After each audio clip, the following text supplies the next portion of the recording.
content creator ka at bakit parang invisible ang videos mo? Baka hindi haters ang problema mo, baka pamilya at kaibigan mo.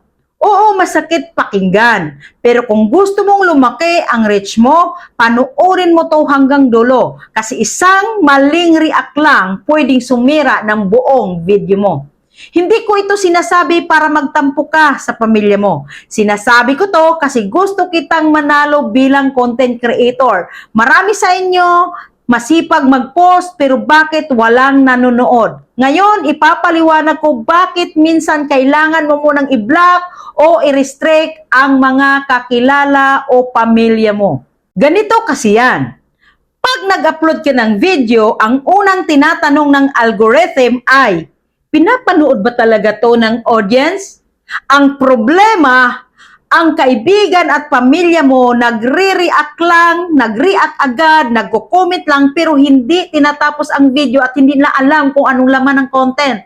Nagla-like agad, support ako sa'yo, pero 2 to 3 seconds lang nanonood. Ang basa ng algorithm dyan, low watch time, low retention, low interest at fake engagement. Kaya ang ending, hindi na pinapakita ang video mo sa tamang audience. Mas masakit pa dito, kapag paulit-ulit na ganito, mapagkakamalan kang fake engager or fake account ang mga nagre-react sa'yo. Bakit? Maraming reaction pero walang nanonood hanggang dulo. Ang algorithm sasabihin, mukhang pilit ang engagement nito. Kaya kahit gaano kaganda ang content mo, block na agad ang visibility mo.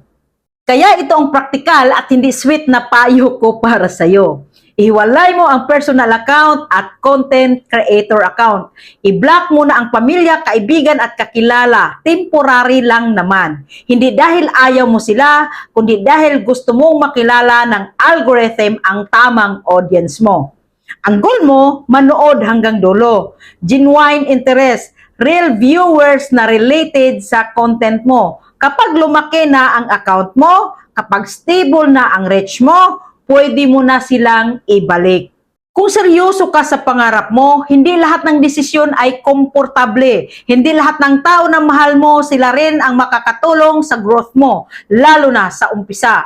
Minsan, kailangan mong piliin ang growth bago ang approval. Kung gusto mong maging seryosong content creator, alagaan mo ang watch time mo, hindi ang feelings ng iba.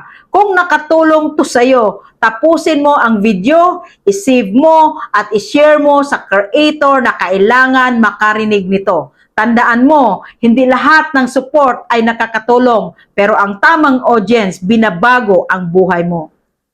Sana natulungan kita. Like, follow, and share.